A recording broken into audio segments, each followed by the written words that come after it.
ব্যক্তিগত দুর্গাপুজোতে সরকারি অনুদানের টাকা কিভাবে অনিয়ম করে প্রশাসনিকভাবে অনুদান দেওয়ার অভিযোগ উঠল পুরুলিয়ার মানবাজার ব্লক এলাকায়। দেখুন,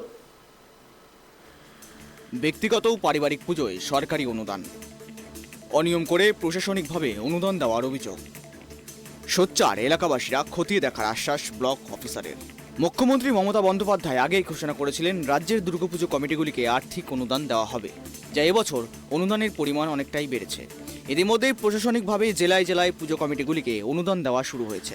কিন্তু প্রশ্ন, ব্যক্তিগত দুর্গাপুজোতে কিভাবে অনুদান দেওয়া হচ্ছে? এমনই ঘটনার সাক্ষী পুরুলিয়ার মানবাজার ব্লক এলাকায় খাটিচিরি গ্রামের লুথার মাহাতোর পরিবার সম্পূর্ণ পারিবারিক এবং ব্যক্তিগতভাবে দুর্গাপুজো করে আসছেন দীর্ঘ বছর ধরে।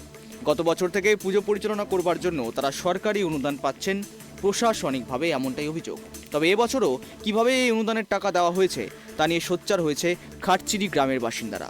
এ বিষয়ে খাটচিরি গ্রামের বাসিন্দারা ব্লক সমষ্টি উন্নয়ন আধিকারিককে লিখিত আকারে অভিযোগ জানিয়ে অনুদানের টাকা ফেরত নেওয়ার দাবি জানিয়েছেন। ওটা তো পারিবারিক পূজায় সার্বজনীন কিভাবে সরকারি অনুদান পাই, আমরা তো সেটাই ভাবছি। ওটা পারিবারিক পুজো রয়েছে। হ্যাঁ, পারিবারিক। কেন পুজো করার সময় আপনাদের সাথে কোনো আলোচনা করেননি? না না না, ওটা তো পারিবারিক মানে আলোচনা কোনো নেই। আমার মন্দির তো খাটচিরিতে মন্দির মানে দুটো মন্দির, তাহলে তিনটি কি করে হয়? তো এটা কিভাবে সম্ভব হলো? কি একটা পারিবারিক পূজাকে কিভাবে সম্ভব করলো জানিনি। আপনারা কি চাইছেন? আমরা কি চাইবো, আমরা যে দুটাই মন্দির, কেউ হয়তো জানতে চাই যে খাটচিরি তিনটা মন্দির, কিন্তু আমরা তা জানি না তিনটা। টাকা ফেরত? অন্যদিকে যাদের বিরুদ্ধে অভিযোগ এই অনুদান নেওয়ার অভিযোগ উঠেছে, সেই পরিবারের সদস্যরা কি সাফাই দিচ্ছেন শুনুন। এই যে আপনাদের পূজাটা চলছে, তো এই পূজাটা কতদিন ধরে চলছে?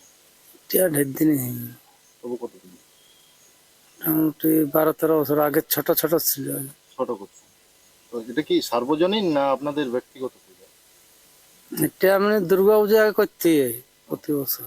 সেটা কি ঘরোয়া পূজা নাকি? হ্যাঁ।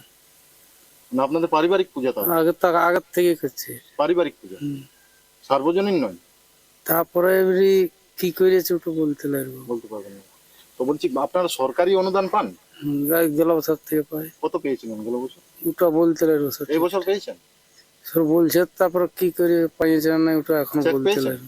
গ্রামের বাসিন্দা তথা ওই এলাকার গ্রাম পঞ্চায়েতের উপপ্রধান গীতারানী মাহাতো অভিযোগের সত্যতা রয়েছে বলে জানিয়েছেন। সমষ্টি উন্নয়ন আধিকারিক বিষয়টি তদন্ত করে দেখারও আশ্বাস দিয়েছেন। বলছি, আপনার গ্রাম পঞ্চায়েত এলাকার এই আপনার গ্রামেরই খাটচিরি গ্রামেরই একটি পারিবারিক পূজার অনুদানের টাকা পাচ্ছে, আপনি জানেন বিষয়টা? আগে জানতাম নাই, বুঝলেন। তারপরে যখন লিস্ট আসিয়েছে সেই তখন আমি জানতে পাইছিলাম। তো কিভাবে একটা পারিবারিক পূজা সার্বজনীন দেখিয়ে টাকা এইভাবে দেওয়া যায়? সেটা আমি বলতে পারবো না, কারণ ডিটেলস আমার কাছে কোনো খবর আসে নাই। আমাকে কোনো মিটিংও ডাকে নাই, গেলবারও ডাকে নাই। এবারেও যদি কিছু করছে তো এবারেও কোনো 16 আনার মিটিং বলে আমি কিছু জানিনি। গ্রামবাসীদের তরফ থেকে একটা লিখিত অভিযোগ পেয়েছি, বিষয়টি খোঁজ নিয়ে দেখছি। পারিবারিক পুজোতে কিভাবে দেওয়া হচ্ছে সরকারি অনুদান তা নিয়ে উঠতে শুরু করেছে প্রশ্ন। এখন দেখার এই অভিযোগের ভিত্তিতে কি ব্যবস্থা গ্রহণ করা হয়। পুরুলিয়া থেকে অমিত কুমার মাহাতের রিপোর্ট, ট্রাইব টিভি বাংলা।